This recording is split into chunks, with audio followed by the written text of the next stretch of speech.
What's up everyone and welcome to Ben's Car Reviews. I'm Ben and today we'll be dissecting the 2025 Cadillac OPTIQ. Let's get right into it with the chart. Cadillac is showing that there will be 4 different ways to get your OPTIQ in 2025.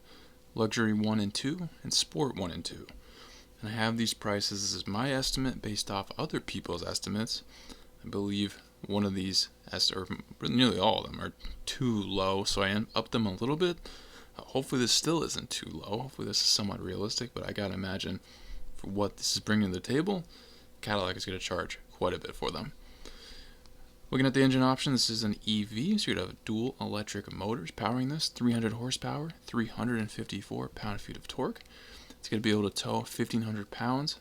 You're going to have standard all-wheel drive for this, which is great. You get full performance and full speed out of that EV. And looking at the range, Cadillac says it's going to be an estimated 300 miles, which I think is pretty good, considering a lot of these other ones that aren't this large of a vehicle don't have range at 300 miles. Yes, you can get EVs with a lot more, but in the end, I think this is going to be pretty average, slightly above average for what this is. Real quick guys, here Ben's Car Reviews. I try to bring the most accurate, relevant information in 10 minutes. There's no misleading, no waste of time. That's something that's interesting to you and like this content as you watch. Please like and subscribe so you can continue to grow the channel. Let's keep going. Cadillac seems to be in a full-scale push to EVs, all seeming to end in IQ, like the Celestiq and the Lyriq.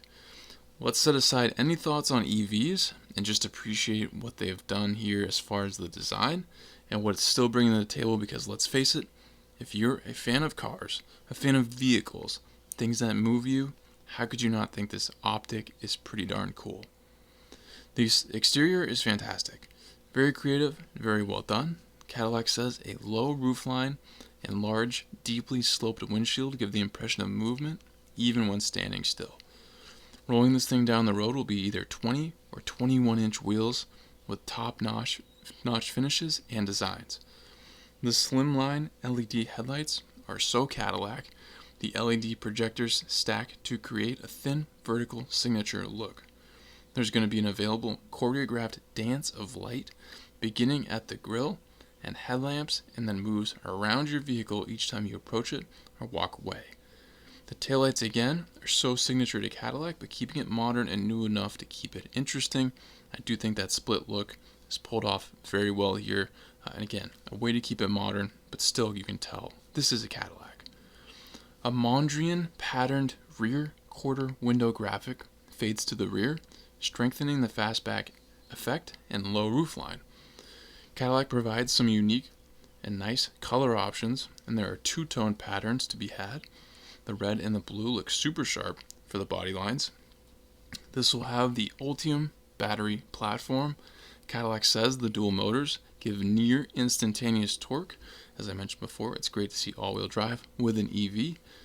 You'll get up to 55 miles of range per hour of charge with an available GM power-up wall charger, and up to 79 miles of range in about 10 minutes at a public DC fast charging station. There's a 150 kilowatt maximum charge speed. You can charge up to 33 miles in about an hour with the standard 11.5 kilowatt. The OPTIQ will be 190 inches long, 84 inches wide, 65 inches tall, and has 6 inches of ground clearance. Hopefully Cadillac will release more information on this soon. Everything from their website is here as of now. This is on June 12th, 2024 that you're viewing this, or this was made, so if you're seeing information that is not fully updated a few months from now, that is why. This is a first look.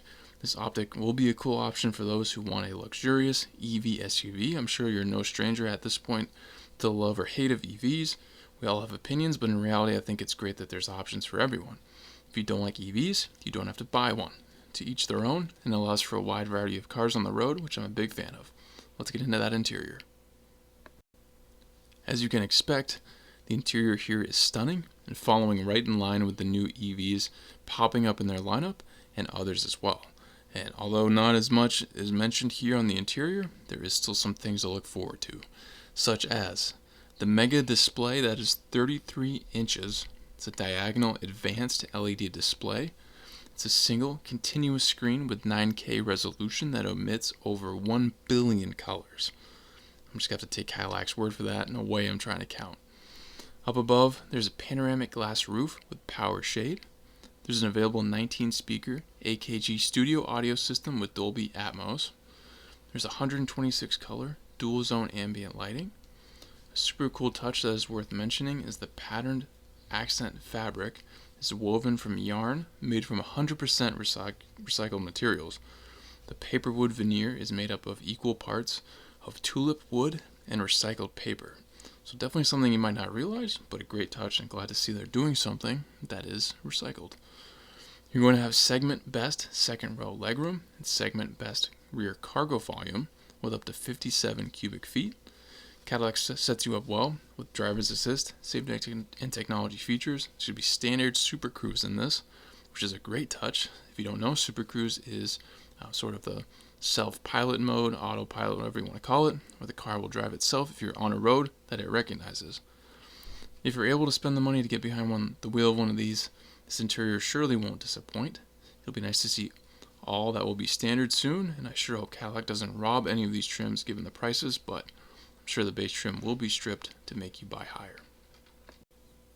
In review, guys, if you're in the market for an EV in 2025, been on the fence about getting one, you're not finding one that's delivering the luxury that you've been wanting, then Cadillac's got you covered here with this OPTIQ if this is the route you want to go down. Cadillac is doing a lot of development, as I mentioned, in this EV category. The Lyriq, the Celestiq, the OPTIQ, and guess what the new EV Escalade is called? Escalade IQ. Get it? IQ? They couldn't call it the Escaladiq, they called it the Escalade IQ. So still got to sneak that IQ in there. Not to mention, if you say that one word I just mentioned, a lot of people are going to laugh at you, as I'm just realizing in my head saying it out loud. But if you are going down the luxury EV route, then I think Cadillac is certainly on the forefront of being, as you can expect, a leader in that category. They've been what you associate a luxury car with for a long time, and no surprise they're doing it here with the EVs. And I think they're doing EVs pretty well. I haven't heard a lot of chatter about their EVs failing compared to other brands. They're definitely putting a lot of money in developing these and making them better. So again, this is the route you want to go down. I think you're making a good call. I don't suppose you're going to see too many OPTIQs on the road, at least not right away. So you're going to be driving something that's grabbing people's attention, turn some heads, and have some fun while you're at it. So if you get behind the wheel of one of these, enjoy it. I'll be jealous, be looking forward to seeing you on the road.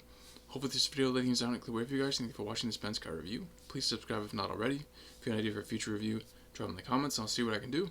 If you'd like to become a member of that channel, I have that option. Check that out and join if you'd like, and I'll catch you in the next Benz car review.